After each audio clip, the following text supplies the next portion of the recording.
Look up. Most nights, you'll see the moon, a constant, silent companion. But what if it wasn't there? What if, instead, another planet took its place? This isn't just about how our sky would look. It's about gravity, tides, and survival. What would happen if we swapped our moon for each planet in the solar system? Would Earth's tides become tsunamis? Would our days change? Would we even survive? Let's find out. One planet at a time. Let the cosmic chaos begin. We'll start small. Mercury. Mercury is only slightly bigger than our moon, so it would look familiar, just a bit larger and brighter. But Mercury is much denser, so its gravity would double our tides. Coastal cities would face constant flooding, and millions would have to move inland. Nights would be 6 times brighter than a full moon, no more stargazing, but you could read outside at midnight. Mercury's slow rotation would let us watch its entire surface from Earth. Life could adapt, but the stronger tides would reshape coastlines and ecosystems. Mercury's mass isn't enough to destabilize Earth's orbit or tilt, so our days and seasons would stay mostly the same. But there's a catch. The gravitational stress could trigger more earthquakes and volcanic eruptions over time. Mercury's weak magnetic field and thin exosphere wouldn't shield us from cosmic radiation, but the real danger is geological. The Roche limit isn't a problem here, but the constant tug-of-war would make both worlds more active. In short, a Mercurian moon would be dazzling and dangerous, but not instantly catastrophic. Humanity could survive, if we learn to live with the new tides and the ever-bright night. It's a reminder. Even a small change in our cosmic neighborhood can have huge consequences. Mercury as our moon would be a world of adaptation, not annihilation, but the balance would always be precarious. The sea and sky would never be the same, and we'd never take the moon for granted again. Now, let's swap in Venus. Earth's twin in size but not in temperament. Venus would fill the sky, 16 times wider than our moon, glowing gold and white. Night would vanish, replaced by a perpetual, eerie daylight. But the beauty would be deadly. Venus's mass would unleash global tsunamis thousands of meters high. Continents would be scoured clean, and cities erased. The ground would quake and erupt constantly as Earth's crust was pulled and stretched. Tidal friction would heat the planet, cooking it from within. Earth's rotation would slow, then stop. One side always facing Venus, the other in darkness. Climate would collapse, with one hemisphere scorched and the other frozen. The gravitational tug-of-war would destabilize both orbits, risking ejection from the solar system or a plunge into the sun. Life would be wiped out in days. Venus as our moon is a vision of beauty and total destruction. No adaptation, no escape. The lesson: some cosmic neighbors are too close for comfort. The golden goddess in our sky would be our end, a beautiful fatal embrace. After Venus, Mars seems almost gentle. Mars would appear as a large red orb, its rusty hue unmistakable. You'd see its polar caps and surface features with the naked eye. Tides would be 3 to 4 times higher, forcing us to abandon many coasts. Mars's gravity could make Earth's seasons more unpredictable, with harsher winters and summers. Its tiny moons, Phobos and Deimos, would be visible as fast-moving dots, a mini solar system in our sky. The climate would be less stable, but not apocalyptic.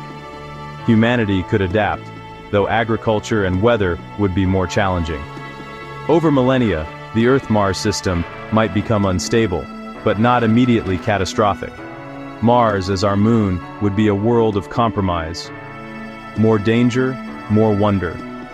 The red planet would inspire us, and remind us how fragile our balance is. It's survivable, but never the same. Mars would be a constant, fiery beacon calling us to explore. Now, the giants, Jupiter. Jupiter would fill a third of the sky, its storms and bands visible to the naked eye. Its 4 largest moons would be bright, moving dots, an entire system on display. But the spectacle would be short-lived. Jupiter's gravity is so immense, Earth would be inside its Roche limit. The planet would tear us apart, literally. Earth's crust would shatter, the mantle exposed, and the planet stretched into a stream of molten debris.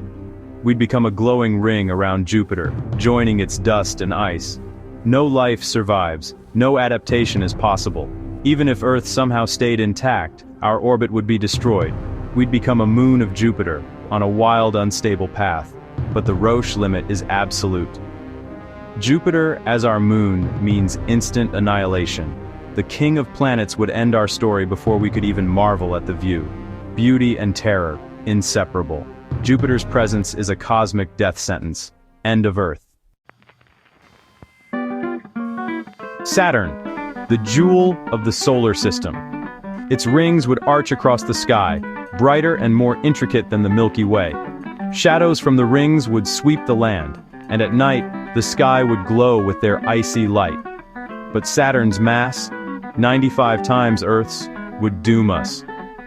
Earth would be torn apart by tidal forces, our remains joining Saturn's rings.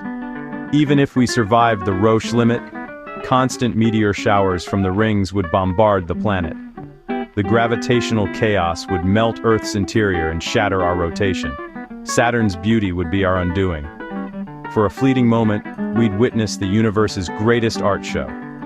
Then, we'd be shredded and scattered, part of the rings forever. The price for such beauty? Total destruction. Saturn as our moon is a poetic but final end. The Lord of the Rings allows no survivors.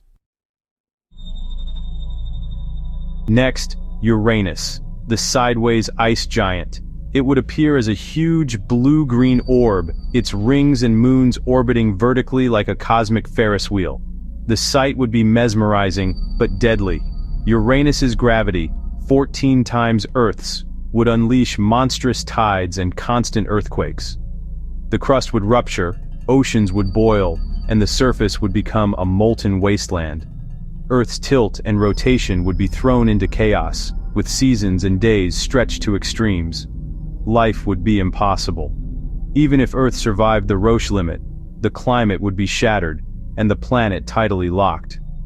Uranus's serene blue would preside over a world of fire and ruin. The sideways dance would be our last. Uranus as our moon is a slow-motion apocalypse. Beauty, but at the cost of everything. Finally, Neptune, the deep blue ice giant. It would dominate the sky, a sapphire sphere with swirling storms and methane clouds. But Neptune's mass, 17 times Earth's, would destroy us. Earth would be torn apart by tidal forces, becoming a ring of debris. If, by some miracle, we survived, the surface would melt, oceans would vanish, and the atmosphere would be stripped away. Earth would become a dead, molten rock, tidally locked to Neptune. Neptune's largest moon, Triton, would add chaos, unstable orbits, possible collisions, or ejection from the system.